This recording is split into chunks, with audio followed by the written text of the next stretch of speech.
Bonjour à tous, j'espère que vous allez bien. Je viens de terminer le championnat de France, donc maintenant j'ai un petit peu plus de temps pour pouvoir retourner des vidéos. Donc on revient sur l'analyse de l'Open de Cannes. On est donc à la ronde 7. Dans cette position, j'ai les noirs d'ailleurs, donc je tourne l'échiquier. Donc je joue contre Kunvar Chandraver, il est 1750 Elo, il joue avec les blancs et il me joue au premier coup C4. Alors C4, je suis un petit peu pas préparé. C'est pas une ouverture sur laquelle j'ai des lignes, donc je vais essayer simplement de jouer les principes de base et on va voir ce que ça donne.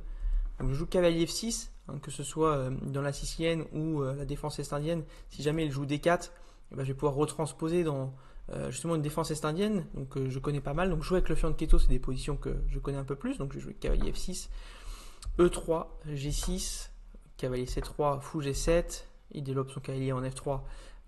Est-ce que je petit rock ou je D6, ça ne change pas vraiment grand chose pour le moment parce qu'il n'y a pas de poussée en E5 possible. Donc petit rock, fou 2 et maintenant D6. Ok, donc là j'ai fait un petit peu mon setup, voilà, principe de base, j'ai développé le fou, le cavalier, le roi est à l'abri. On contrôle légèrement le centre, mais avec D6 on va pouvoir faire une poussée E5. Peut-être qu'on va jouer avec cavalier C6, avec cavalier BD7, le fou qui peut sortir. J'attends de voir un petit peu aussi comment il se développe avec son ouverture. Et là il joue dame C2. Ok. Bon, vu qu'il n'a pas encore joué D4, je me dis que je vais jouer moi-même E5, prendre un petit peu le contrôle du centre. Il répond maintenant avec E4. Et ok, ce premier coup là, il me paraît déjà un petit peu surprenant, parce que je contrôle d'autant plus la case D4, au final. Et cette case D4, d'ailleurs, c'est une case forte pour moi, une case faible, puisqu'il n'y a plus rien qui va pouvoir le contrôler en termes de pion chez mon adversaire. Il n'a plus ce pion sur la colonne E, ni sur la colonne C. Donc je vais pouvoir peut-être installer un cavalier. Ce qui fait que déjà, mon plan, je voulais jouer cavalier BD7, je vais peut-être jouer cavalier C6 en fait, pour pouvoir jouer ici cavalier D4 et avoir un cavalier indélogeable. Donc le premier plan qui me vient à l'idée, c'est d'installer un cavalier ici, et donc d'enlever ce défenseur. Donc peut-être de jouer un coup comme fou G4, petit roc, fou prend, et cavalier C6, et je vais installer mon cavalier ici. Il va attaquer la dame, il va attaquer le fou, il ne pourra pas être enlevé par l'autre cavalier. C'est le premier plan qui me vient à l'idée. Bon, je joue cavalier C6 alors. Il joue D3 et il m'installe vraiment cette case forte. Du coup, il faut bien qu'il développe son fou, je comprends. Et j'ai une autre idée à ce moment-là. C'est que je me dis que s'il joue petit roc, en fait, je suis un peu comme une défense est-indienne où le centre, il est pas ouvert. Il n'est pas vraiment fermé, mais il est loin d'être ouvert aussi. Et je me dis peut-être que je peux jouer cavalier H5, cavalier F4. Et je vais jouer avec F5 et jouer sur son petit roc avec une position assez agréable. Donc ça, c'est un deuxième plan qui me vient à l'idée. Mais il faut que je puisse bouger ce cavalier pour ça. Est-ce que j'avais un autre plan? J'essaie de me remémorer. Cavalier D7.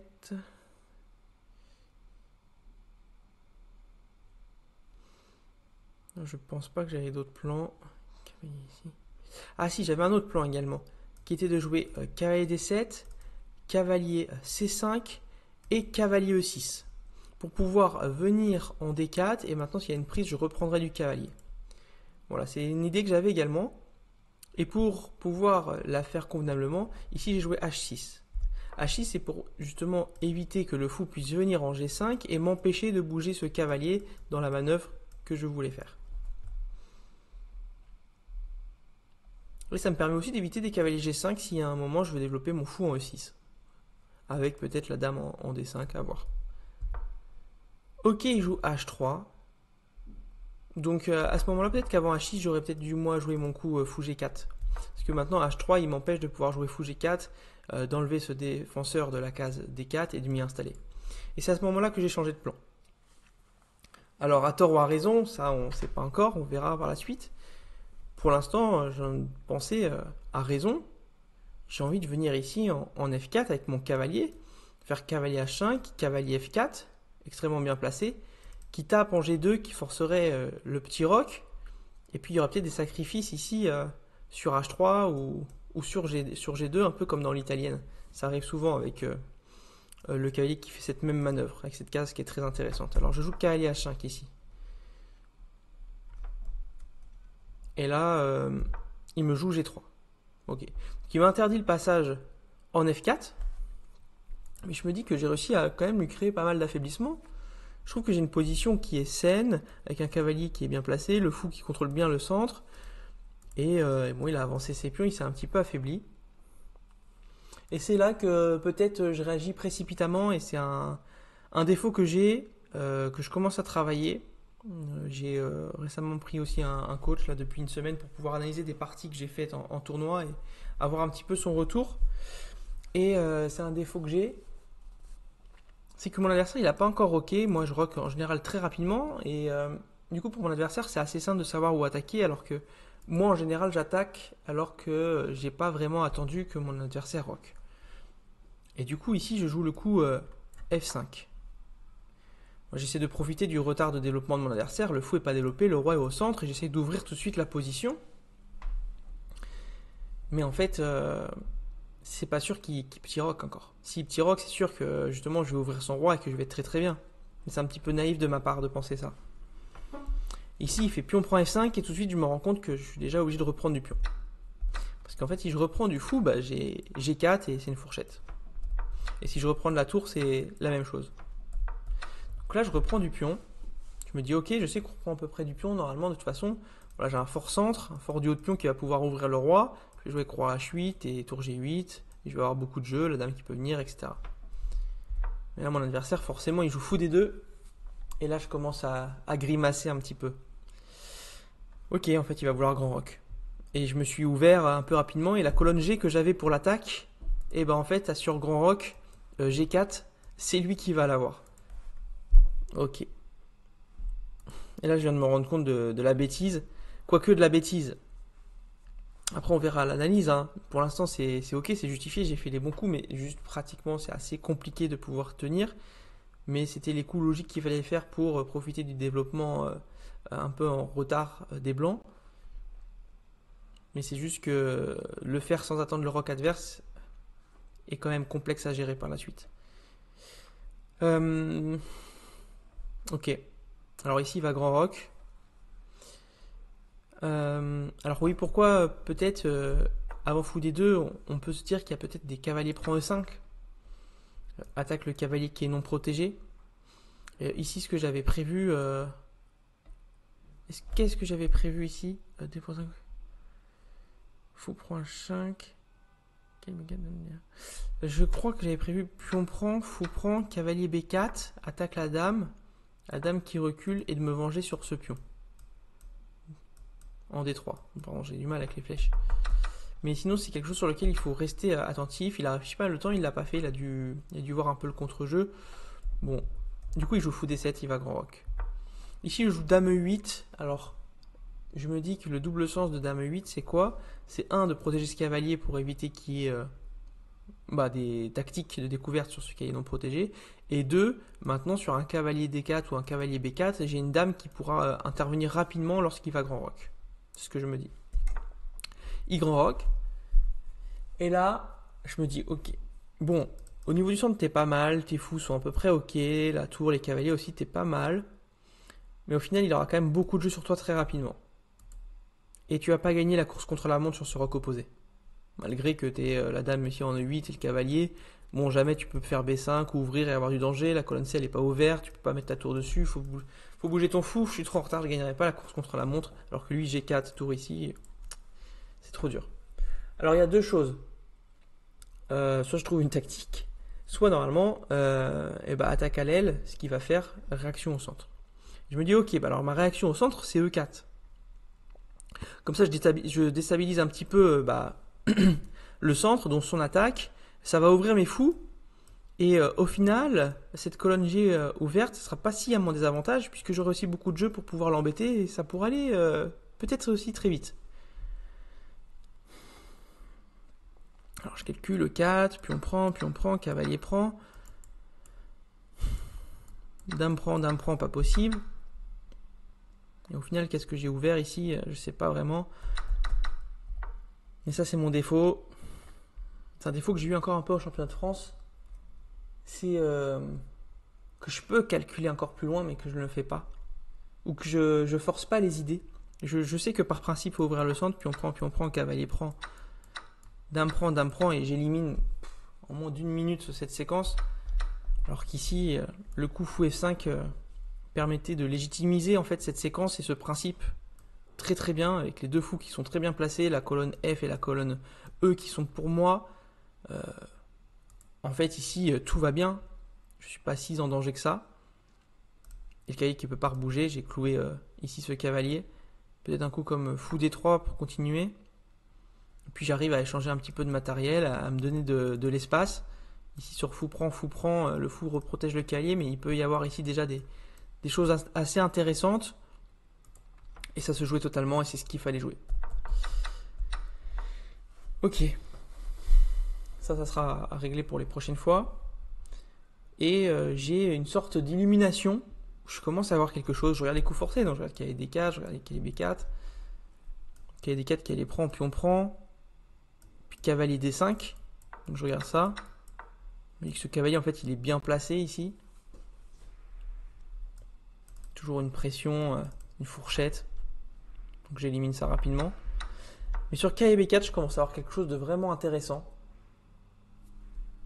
Je me dis cavalier B4, j'attaque la dame. La dame, elle va bouger. Donc ici en B3 ou peut-être en A4. Quoique en A4, il y aurait peut-être un échange des dames qui va m'avantager vu que j'ai l'impression qu'il me met la pression. Donc cavalier B4, je me dis il va jouer dame B3.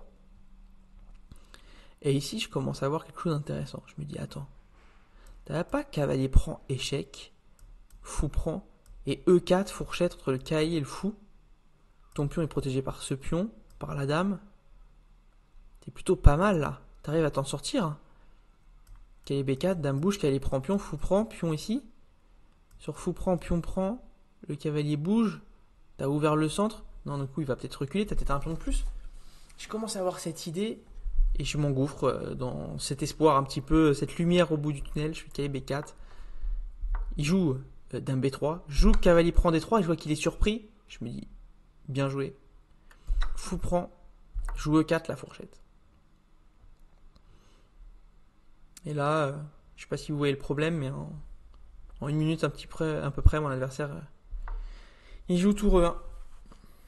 Et il n'y a pas de fourchette. Parce qu'il y a ma dame qui est clouée derrière. C'est attaqué une fois, deux fois, maintenant trois fois. J'ai une pièce en moins, il va pouvoir peut-être même la récupérer. Et là, je suis dépité. Je suis dépité.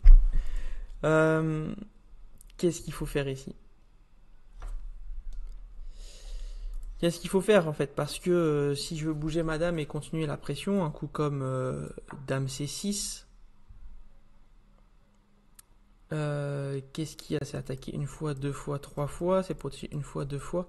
Ouais, dame C6 ça ne sert pas à grand chose. Je m'étais dit cavalier prend, pion prend, fou prend. Rattaque ma dame. Je peux pas prendre ici.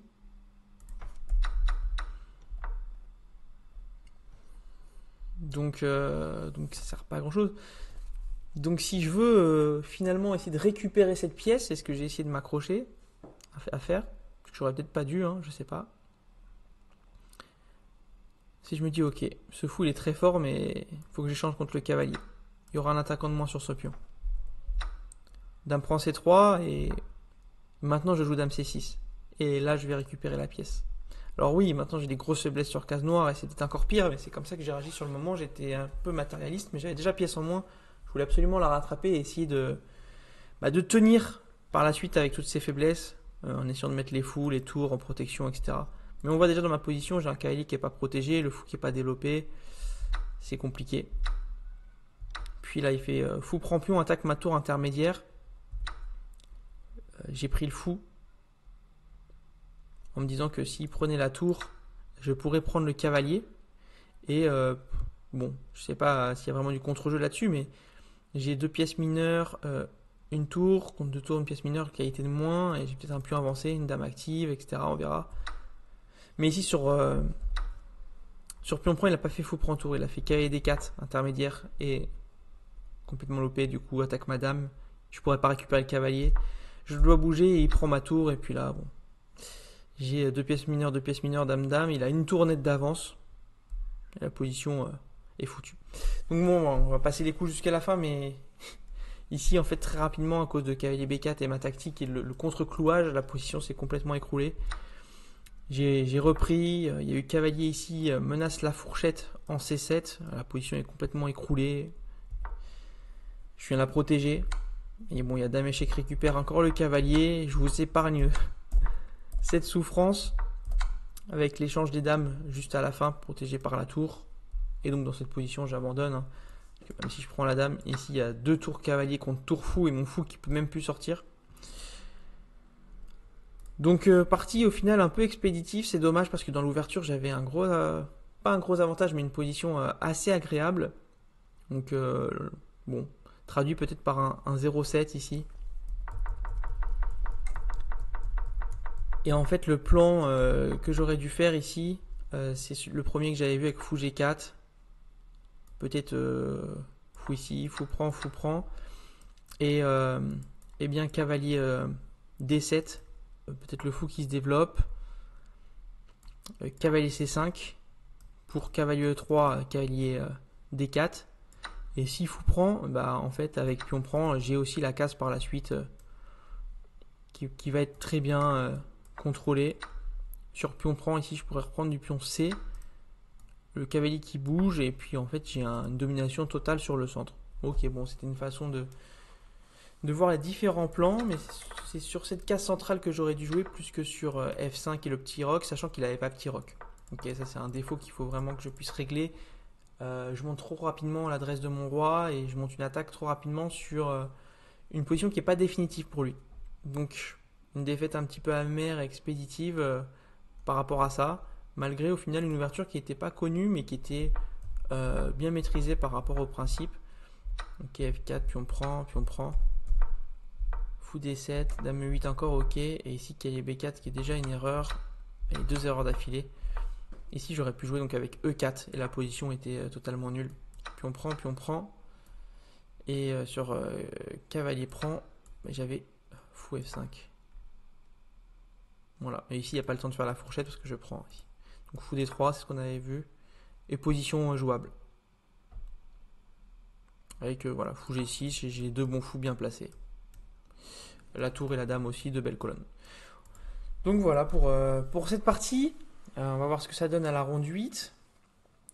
N'hésitez pas à rejoindre, c'est dans la description de la vidéo de la chaîne YouTube et sur mon Instagram, le School. Parce que sur le School, on a une communauté de joueurs d'échecs sur laquelle vous pouvez poser vos questions, tout le monde répond. Il y a des vidéos de formation qui sont déjà enregistrées. Vous avez une bibliothèque de vidéos sur laquelle vous pourrez vous appuyer pour pouvoir progresser et atteindre le palier des 1500 Elo. Vous avez également des cours en ligne qui sont gratuits. Donc il y a le mercredi midi des entraînements tactiques et le samedi soir des analyses de parties que vous avez faites ou les miennes. Donc il y a un calendrier avec des cours en live et puis tournoi en ligne également sur Lichess, donc le samedi soir, et en Blitz à venir. En tout cas il y a plein de choses, venez sur le School, c'est gratuit, il y a juste à rejoindre. Et puis je vous retrouve dessus, à très bientôt, ciao.